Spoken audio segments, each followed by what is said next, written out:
Қайырлы күн, достар. Бүгін сіздермен тесшін язик яғни ененің тілі сауатын бірге дайындайтын боламыз. Ең алдымен парақшамызға тіркеліп лайк басуды ұмытпаңыз. Бізге свежий яғни балғын баклажандар қажет болады. 2 штук болса да жеткілікті. Оларды әдемілеп дөңгелек тәрізді турап алатын боламыз.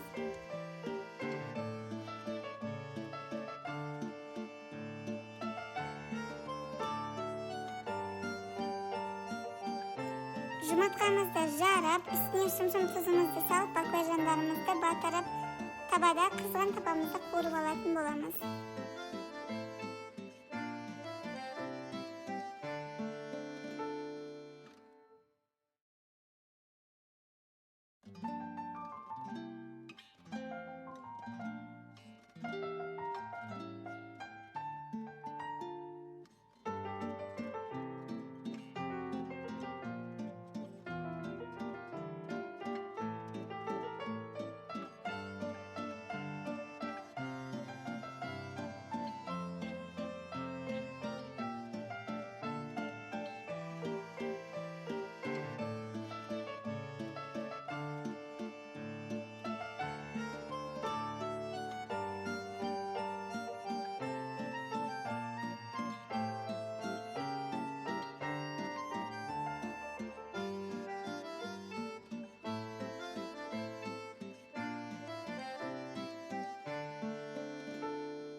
Баклажандарымызды панировочный сухарийге де батырып қуырып алсаңыз өте дәмді болады.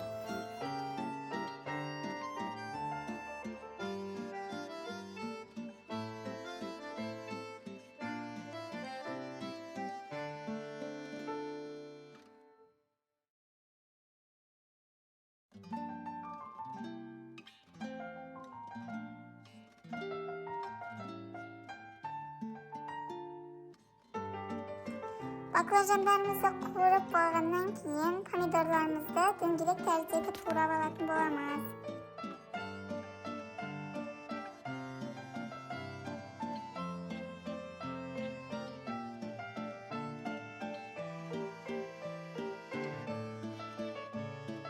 Масына майонезімізді, тұзымызды араластырып, ортасына жағатын боламыз.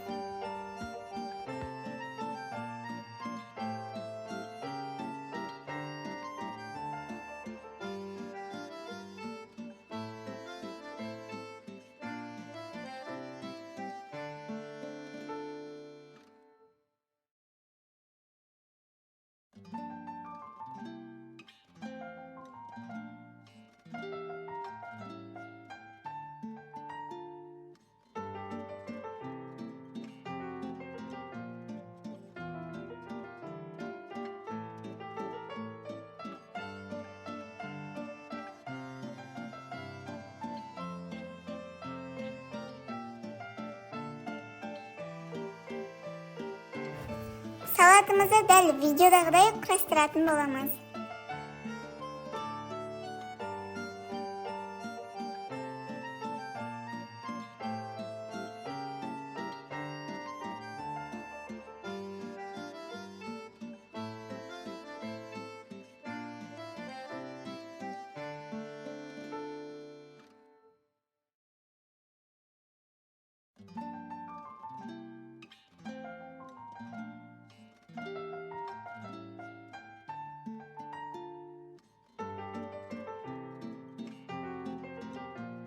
Салатымыз дайын болды. Астарыңыз дәмді болсын. Укроп себіп әсемдеп дастарханыңызға ұсынсаңыз болады. Парақшамызға тіркеліп лайк басуды ұмытпаңыз.